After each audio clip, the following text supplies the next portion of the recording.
Veteran WWE Referee Jimmy Korderas was accidentally knocked out for real at WrestleMania 4. Koderas was supposed to take the microphone bump from Jimmy Hart. He was fine when Jimmy initially hit him, but when his chin hit the mat, that's when he accidentally knocked himself out. Koderas thought as a referee he should take the bump awkwardly and not make it look like he knows how to fall. Years later, fans thought that Jimmy Hart really did knock him out, but Koderas came forward and said, no, it was really my fault. I think Sherry here realized Korderas wasn't going to get up, and she took it upon herself to go into the finish and pour water on Honky. Realizing that Koderas is hurt, other referees go down there to see what's going on, and they indicate to Howard Finkel to announce that Honky's been disqualified.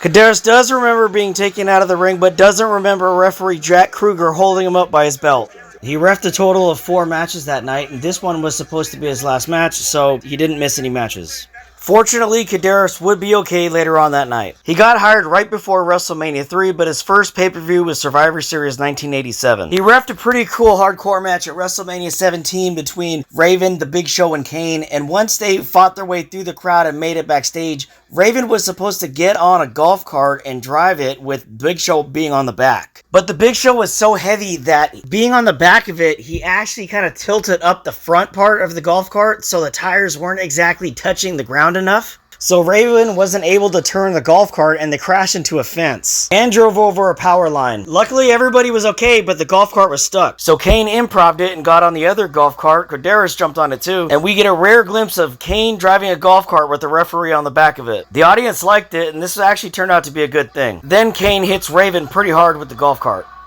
In 2005, Koderas played an integral role in the Kurt Angle Daniel Puder incident. The idea was to have the 7 Tough Enough finalists train all day, get really exhausted, and then go out in front of a live crowd on SmackDown and compete in a squat thrust exercise, and if you mess up, you're eliminated. And the winner is told that he gets to wrestle Kurt in a shoot amateur wrestling match. This helped us tell the story of how difficult it was to become a wrestler, and it helped to build heat for Kurt Angle as a heel, because he was bullying these 7 finalists who were already blown up. So Kurt wrestles the winner, an exhausted guy named Chris, and literally fractures his rib and pinned him, and that was supposed to be it, but Kurt got mad because he hit his head on the mat while wrestling Chris. So Kurt got all pumped up on the mic, challenging the other contestants and saying, hey, if anybody else wants some, let's go right now. And 10 minutes before this, Kurt was talking smack to Puder saying, hey, you're the MMA guy. Oh yeah, I'll beat your ass. So when Kurt was challenging guys, Daniel Puder raised his arm and said, yeah, I'll take you on. Kurt said, get your ass in the ring. But Kurt was only supposed to wrestle guys that were gassed out and blown up, because Kurt had broken his neck 3 months before this, and they didn't want any of the guys getting the better of Kurt in an amateur wrestling match. Kurt was also told not to pick Puder to wrestle because Puder had MMA experience and he wasn't blown up that day, either because he just wasn't doing his exercises or he was really in good shape. But Kurt goes off the script, so when Daniel gets in the ring, the crowd loves this because they know that the brash, arrogant Daniel has MMA experience. So they start to wrestle and Daniel is holding his own, but it looks like Kurt might get his back, and then Daniel gets him in a Kimura lock, which isn't an amateur wrestling hold, but apparently Puder was allowed to use this in this exhibition. So when Kurt realizes this, he takes him down with his body so he can pin him. Referee Koderas sees this, understands what's going on, and does a fast 3 count to end this. But when Daniel was on his back, he locked in the Kimura and cinched it up tightly. Most MMA guys would have already tapped out, and Kurt was actually only about a second or so from getting his arm broken. But the quick thinking of referee Jimmy Korderas saved Kurt from having his arm broken because he was not going to tap. After they both got up, Kurt said to Daniel, you stupid son of a bitch. Puder said, why? Kurt said, because you pinned yourself. You had me in an arm bar. This isn't MMA. This is a wrestling match. And then Puder said, but we're allowed to do submissions. Then Kurt said, yeah, but you pinned yourself, you stupid bastard. Now get out of my ring. Daniel said, yes, sir, and walked out. If it wasn't for Koderas' quick thinking, this could have been a lot worse and Kurt probably would have had his arm broken, because it looked like Kurt wasn't going to tap. If Kurt would have tapped, it would have been a real bad look for the big star and greatest wrestler ever, Kurt Angle. Koderas said that when he saw the armbar, the only thing he thought was, how do I get out of this really bad situation without making Kurt Angle look bad? He was praised backstage for his quick thinking and wrapping up this bad situation. The whole thing was a bad idea, and the WWE should have never put Kurt in a situation where they couldn't control the outcome. It's always a bad idea to mix a shoot in a work environment. And just like the Brawl for All, it was not good for business. But thankfully here, things didn't get that bad because of Jimmy Korderas. The fans got behind Puder for this, but he got a lot of heat backstage. And 2 months later, Kurt's friends would get revenge for him at the Royal Rumble 2005, when the powers that be made sure that the first 4 contestants of the Royal Rumble was Eddie Guerrero, Chris Benoit, Daniel Puder, and Bob Holly.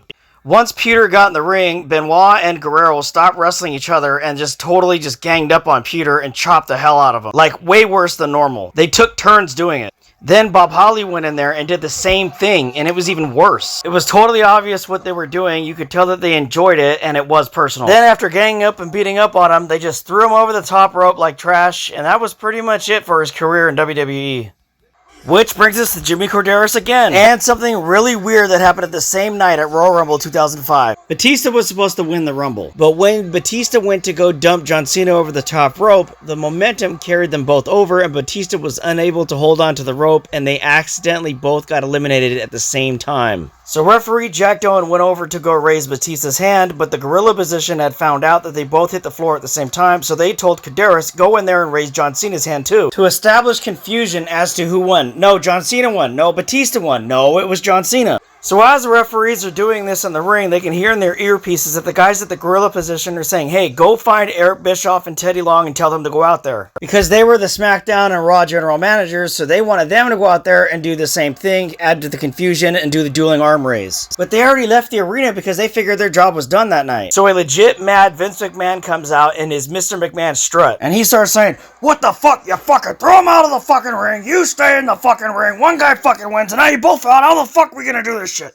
Just when things can't get worse, when Vince gets into the ring, both of his legs hit the apron and he blows out both of his quads for real. So when he tries to stand up, he falls back down and then he's just like sitting in the ring and it's the weirdest thing. Jimmy said that nobody knew why Vince was just sitting there and then Jimmy was thinking, wait, what happened to him? Why did he just crumble like that? And why is he sitting there like that? This isn't a good look. What the heck is wrong with Vince? Then John turns to the crowd and starts raising his hand like, hey guys, look, I won! And he's actually getting a lot of cheers. But Vince tells the referees to start the match over and tell the ring announcer that they're going to start the match over.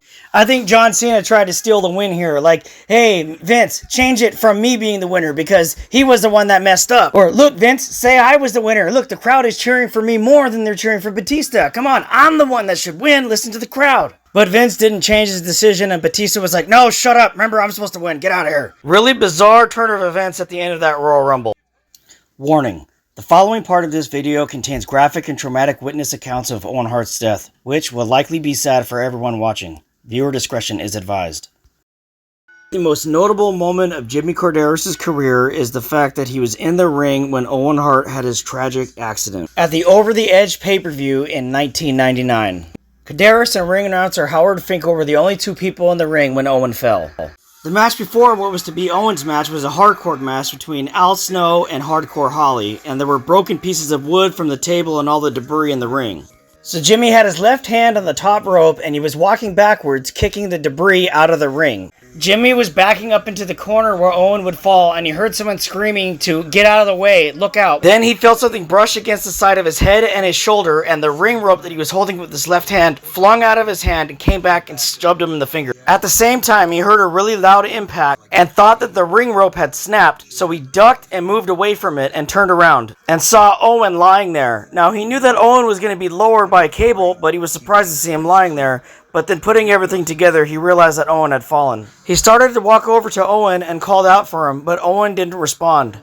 Owen was wearing a mask, but his eyes were visible, so Jimmy went over to look at his eyes. He could see that his eyes were open, but nobody was there. As if you're looking into someone's eyes, but they're dead. Korderas started to freak out, and he started yelling to the timekeeper, Mark Yaten, to call for help. Get help down here. Get help down here. Soon, real EMTs rushed into the ring. Korderas noticed that Owen had a gash on his right forearm as if somebody had taken an ice cream scooper and scooped out a piece of his flesh. Jimmy said he knew how bad this was, but he stayed in the ring the whole time EMTs worked on him. Then, as they wheeled Owen out of the ring, he grabbed his cape behind them and walked behind the gurney as they put Owen in the ambulance. Jimmy, like other people, were in shock and were still trying to process what happened.